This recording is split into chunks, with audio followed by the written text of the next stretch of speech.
मान लीजिए बड़ा शहर है, BMW का 10 शहर है, लेकिन BMW का अगर 200 दुकान खोल देंगे कलकत्ता में, तो BMW का गाड़ी ज़्यादा बिकने वाला नहीं है, because the sale of the product doesn't essentially depend upon the number of sellers. What essentially depends upon is Calcutta में BMW खरीदने वालों की संख्या कितना है, लोगों का परचेजिंग पावर है कि नहीं.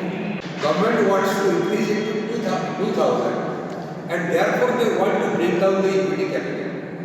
हमारा ये मानना है कि जिस अंबानी अपने बेटे के शादी के लिए 5000 करोड़ रुपया खर्च कर सकता है, तो इंश्योरेंस कंपनी अगर लगाना चाहता है कि उसका 100 करोड़ नहीं है, सपोज बिरला वो यूरोपियन मार्केट में जाकर के नोवेलिस स्टील कंपनी को खरीदने के लिए 12000 करोड़ रुपया इन्वेस्ट कर सकता है.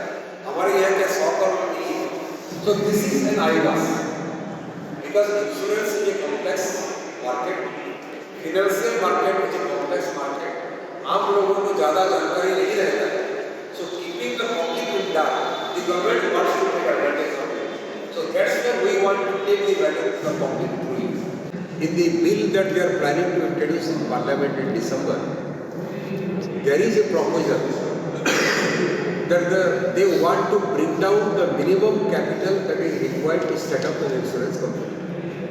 As of now, 100 crores of capital is required in the minimum to set up a life insurance company.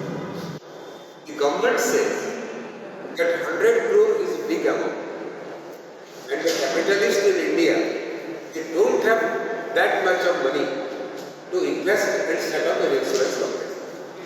And the government goes on to say, in order that each Indian has got an insurance policy by the year 2047, there is a requirement of at least 2000 insurance companies in India.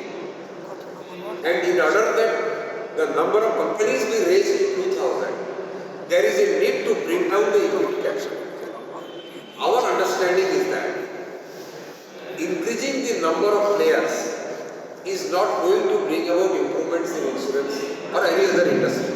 उस समय PV Narasimha Rao ने सरकार मालहोत्रा committee appoint की और 93 में मालहोत्रा committee ने report दिया कि LIC का कम से कम 50% शेयर अभी बेचा जाए और चंद दिनों के अंदर LIC को पूर्ण रूप में बेच दिया जाए, यानी प्राइवेटाइज कर दिया.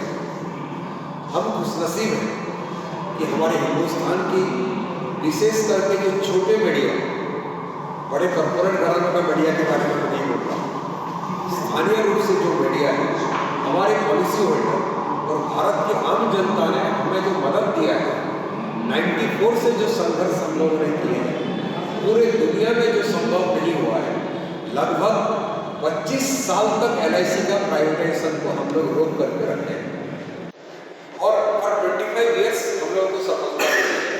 हमें विश्वास है जनता का वही समर्थन अगर मिलता रहा, आप लोगों का वही समर्थन अगर मिलता रहा और हमारे आंदोलन को सही दिशा में अगर हम लोग परिचालित करेंगे, there is every reason LIC should remain protected in public sector.